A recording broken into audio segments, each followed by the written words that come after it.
सहारनपुर में अखिल भारतीय सफाई कर्मचारी कल्याण संघ की एक महत्वपूर्ण बैठक हुई। इस बैठक में देवबंद गोलीकांड की निंदा की गई और दोषियों की शीघ्र गिरफ्तारी की मांग की गई।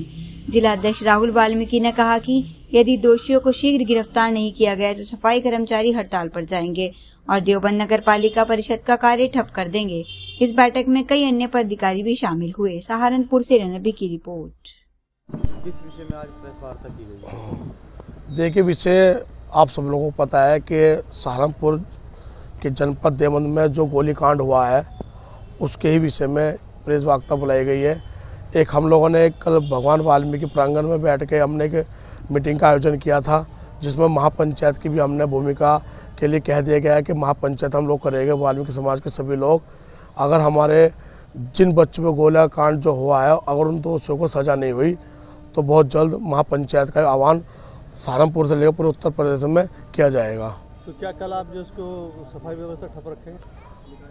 कल की भूमिका जो है आप लोगों सबको सूचना पहुंच जाएगी, क्योंकि आज अब कुछ लोगों की अगर गिरफ्तारी अगर नहीं होती है, क्योंकि देखिएगा 12 से 11-12 लोग हैं और 2 दिन उनमें हो चुके हैं, मात्र 2 ही लोगों को गिरफ्तार करके उनको जेल भेज दिया गया। हम लोग ये कहना चाह रहे हैं कि मात्र 2 दिन में 2 ही लोग गिरफ्तार हुए।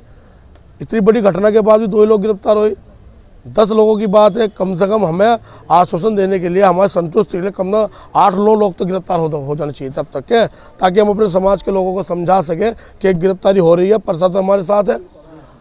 अगर गिरफ्तारी नहीं होती है शाम तक तो क्या गिरफ्तारी यदि अगर शाम तक नहीं होती है तो सहारनपुर की सफाई व्यवस्था ठप कर दी जाएगी और सहारनपुर के नहीं जनपद आसपास के ग्राम पंचायत नगर पालिका पूरे उत्तर प्रदेश सफाई व्यवस्था ठप कर देंगे और वाल्मीकि समाज का बच्चा सड़कों पर चढ़ना काम करेगा जब तक के वाल्मीकि समाज के बच्चों का न्याय नहीं मिलने का और दोषियों के खिलाफ कड़ी से कड़ी कानूनी कार्रवाई नहीं होगी और संगीन धाराओं में उनके खिलाफ मुकदमा दर्ज होना चाहिए, ताकि उन लोगों को पता चल जाए कि वाल्मीकि समाज को छेड़ना एक भेड़ के छत्ते में हाथ देने का काम किया उन लोगों ने।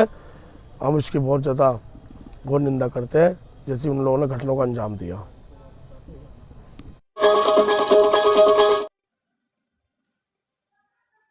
नमस्कार, मैं अनु बजाज। और जैसा कि अभी एक हाल ही में न्यूज़ आई है कि वर्धमान कॉलोनी के चौक पर एक 18 साल के युवक की चाइनीज़ मांझा लगने से गले पे काफ़ी गहरा कट लगा है और 34 टांके आए हैं, 34 स्टिचेस। बहुत बड़ी बात है ये, और कितना डीप कट ये होगा आप समझ सकते हैं। तो अगेन, जैसा कि हमने रैली निकाली थी चाइनीज़ मांझा को बैन करने के लिए, आप सभी ने देखी।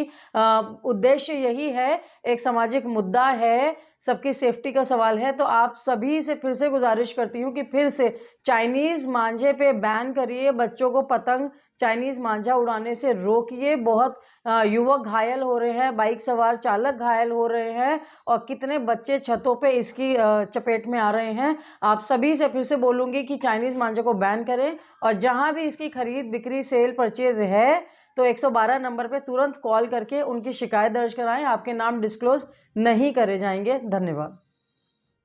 ये चाइनीज़ मांझा जो है पूर्ण रूप से प्रतिबंधित है और इसके लिए लगातार एडवाइजरीज जारी की गई हैं, चाहे वो दुकानदारों को हो या चाहे वो इसको इस्तेमाल करने वाले जो पतंग उड़ाने वाले लोग हैं उनके लिए हो। इसमें ये स्पेसिफिक निर्देश भी पुलिस द्वारा जारी किए गए हैं कि अगर कोई बच्चा जो है वो कम उम्र का बच्चा अगर चाइनीज़ मांझे का उपयोग करता हुआ पाया जाता है तो उसके माता पिता को भी इसकी लिए जिम्मेदार ठहराया जाएगा। और मेरी सभी लोगों से अपील है कि जो मकर संक्रांति और बसंत पंचमी में लोग पारंपरिक रूप से पतंग उड़ाते हैं तो ये अच्छी बात है, लेकिन उसके लिए वो सामान्य डोरी का इस्तेमाल करें। चाइनीज़ मांझा जो है वो ना सिर्फ उनके लिए हानिकारक है बल्कि जो अन्य लोग हैं जो सड़क पर चल रहे हैं उनके लिए भी ये उनके जीवन को खतरा देता है। और साथ ही साथ तमाम जो हमारे पशु पक्षी हैं या अन्य जीवन है, चाहे वो बंदर हैं, कुत्ते हैं, गाय हैं, उनके लिए भी ये काफ़ी हानिकारक होता है और उनको घायल कर सकता है। तो मैं एक बार पुनः हमारे यहाँ पर सहारनपुर में ये अपील करूंगा आपके माध्यम से कि चाइनीज़ मांझे का प्रयोग ना किया जाए और इसको दुकानदार भी किसी भी दशा में ना रखें। अगर किसी दुकानदार के पास ये पाया जाता है तो उनके खिलाफ भी कार्रवाई की जाएगी। मैं सहारनपुर से रणबी और आप देख रहे हैं अपना फेवरेट न्यूज़ चैनल सच का दर्पण में। आपका बहुत बहुत स्वागत है। युवा कल्याण एवं प्रादेशिक विकास दल विभाग सहारनपुर द्वारा आयोजित जनपद स्तरीय ग्रामीण खेलकूद प्रतियोगिता का शुभारंभ अंबेडकर स्पोर्ट्स स्टेडियम सहारनपुर में हुआ। इस अवसर पर माननीय जिला पंचायत अध्यक्ष मांगेराम चौधरी ने फीता काटकर कार्यक्रम की शुरुआत की। प्रतियोगिता में जूनियर वर्ग के बालक एवं बालिकाओं ने भाग लिया, जिसमें विभिन्न खेलों में प्रतिस्पर्धाएं आयोजित की गई। प्रतियोगिता के विजेताओं में प्रियांशु 100 मीटर दौड़ और 200 मीटर दौड़ की टीम, कबड्डी सरसावा की टीम, वॉलीबॉल, दिव्यांशी 100 मीटर दौड़ और 200 मीटर दौड़, सुशील और सहित कुश्ती शामिल हैं। सभी विजेताओं को प्रमाण पत्र और पुरस्कार प्रदान किए गए। इस अवसर पर विकास कुमार, आशु शर्मा, सोनिया, राहुल मत्तिक, अनिल कुमार, मनीष माजिक, इंदेजा हसन, शाफिर गौर सहित कई अन्य अतिथि उपस्थित रहे।